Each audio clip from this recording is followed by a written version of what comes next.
I'm here in the middle of the ocean. Yeah. Talking about cancer, oh my God. I know, hey. A boat sails with a Canadian flag.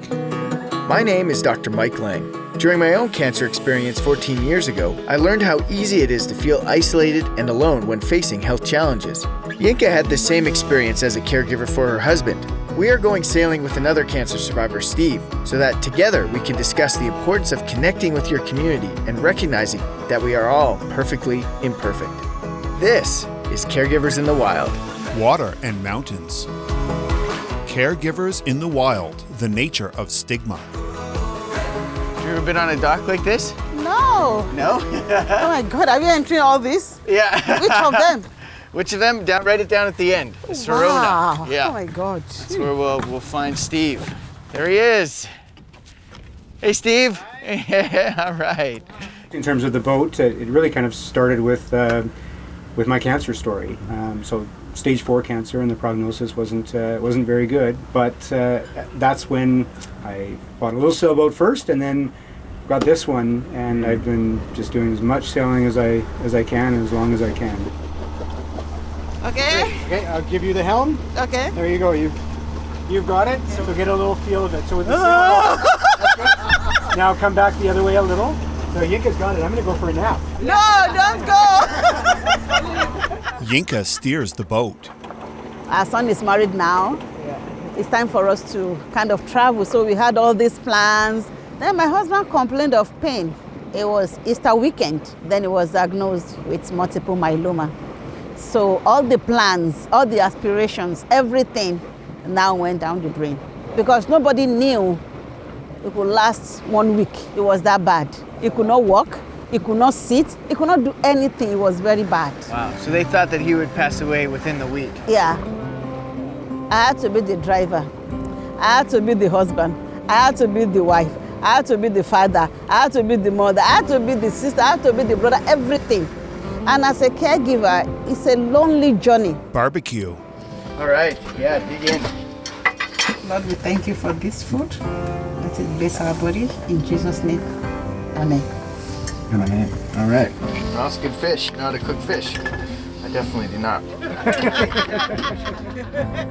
I'll let you grab part and we'll pull together. Steve and Yinka pull a chain onto the boat. It's really... I did it! Here's the moment of truth. Steve starts the boat. Look at that. In our culture, in most African or Black culture, people don't really talk about cancer. When people have cancer, they think either the person has sinned or has done something wrong. And people don't talk about it because it's like a stigma. Sailing. So if you left from here and you were sailing, you could be in Hawaii in about 10 days or so. 10 days? Yeah. Wow. People don't want anybody to know that they are sick. It's only when they are dead or they are about dying, that's when you know that they have cancer. People don't talk. So as a caregiver, sometimes you feel ashamed. Yeah, I think there might be a cool little spot somewhere along here where we can do a little excursion in the dinghy. All right, you ready, Yinka? Of course. Okay, here we go. They speed off on a smaller motorboat. Mike drives. In one of my research, I found out that I think the first weekend in June is actually Cancer Survival Day. So June 25 this year, we had an event celebrating cancer survivors in our community. It was so good. We had about 200 people in there. Some were crying that, oh my God, because they just hear that people who have cancer, they don't know what they have gone through. Yeah. So it was an eye-opener for many people. And from that day, we've had many people join the group. So that all started from us coming out from our lived experience. Yeah. You know, when you think about that idea of stigma and of not feeling free or open to talk about things, I think one of the only ways that will ever change is a few people at a time. You share with a few people and you encourage them to talk about their experience. Maybe, who knows, someday people will feel more comfortable. It will be a good thing. They will be able to spread the word that cancer is no longer a death sentence, because that's one of the stigma in our community. Once people hear cancer, they think the person is dead. Mike prepares to dive from the boat deck.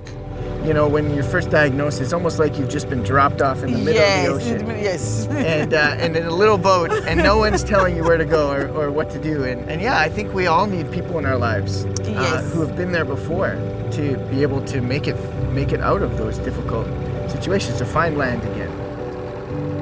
Yinka captains a small boat. Okay. We're gonna go straight across the channel there, Oh my God. as fast as you can. Go.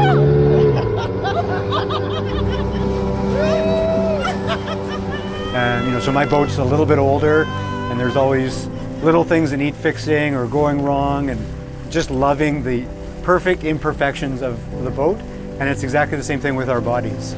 Perfectly imperfect. You know, we Yes. talked a lot about stigma, Yes, right? Exactly. Yes. Comes from this idea that there's something wrong. Either you've done something wrong, and so your body has reacted in the Yes. wrong way, or you know, your body, there's something wrong with your body.